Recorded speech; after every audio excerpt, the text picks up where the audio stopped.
Good morning, and today is Sunday, and kapag Sunday, close ang shop natin, wala tayong repair. Kahit may pending pa, basta Sunday hindi tayo tatrabaho unless kung super rush. Alam naman yan ng mga iilan lang na mga clients natin, mga kaibigan. And papakita ko lang sa inyo yung iba pang pinagkakabalahan din natin araw-araw, no? Maliban sa pagre-repair. Syempre, hindi naman tayo kumikita dito, pero probinsya no?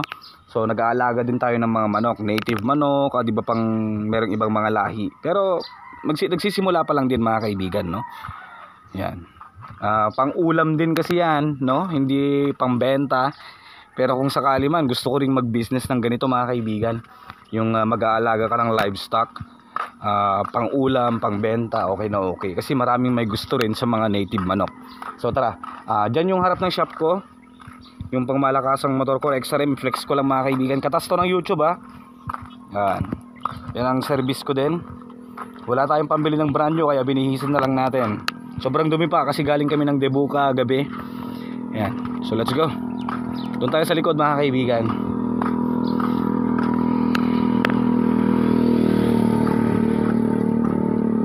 Doon.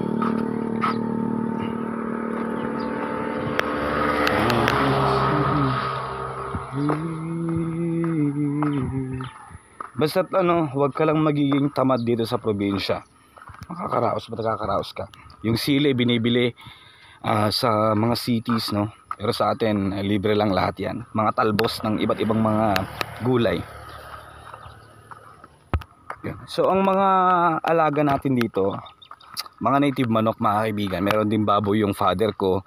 Pero syempre lahat ng mga yan is hindi naman talaga pang benta, pang business, no?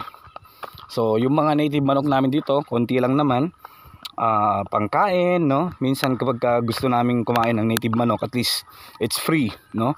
And ang native manok kasi parang tawag dito, free range lang talaga siya, no? Kahit ano lang ipakain mo, wag lang lason.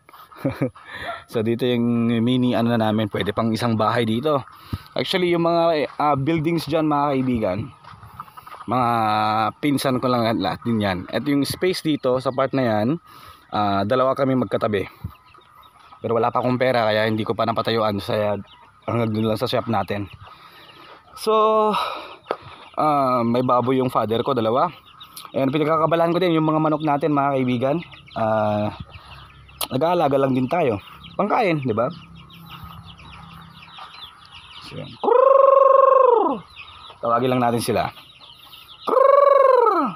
Dito rin yung mga nabili kong manok, no? Binibenta ng mga naka-tricycle. Hindi ko alam kung saan galing yung mga yan, kung sa Isabela ba. Gutom na. Hit it.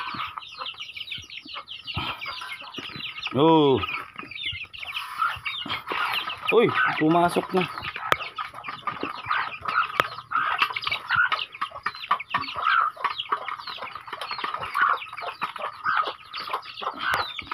So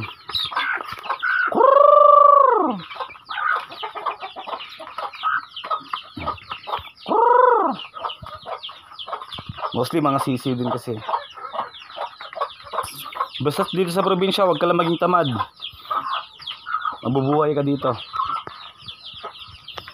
Mga bagong pisa lang din yan, no? Mga 5 days old ata. Hey, shoo! Grabe kulit naman. Ito naman yung mga 3 days old. May tubig pa. Puro native lahat itong mga kaibigan. Ito lang yung mga nabili ko. Di ko alam kung anong lahi.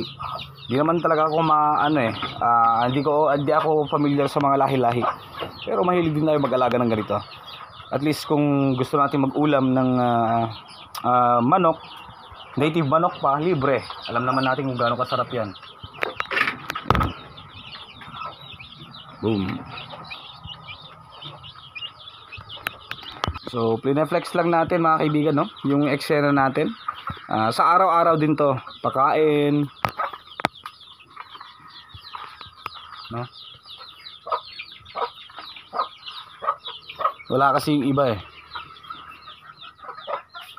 Rumoronda. Meron din mga nangingitlog na rin doon. Okay. Dito lang mga kaibigan. Gusto ko lang din ibahagi, no? At para malaman din natin na hindi puro tayo, hindi puro computer yung ginagawa natin at printer, no?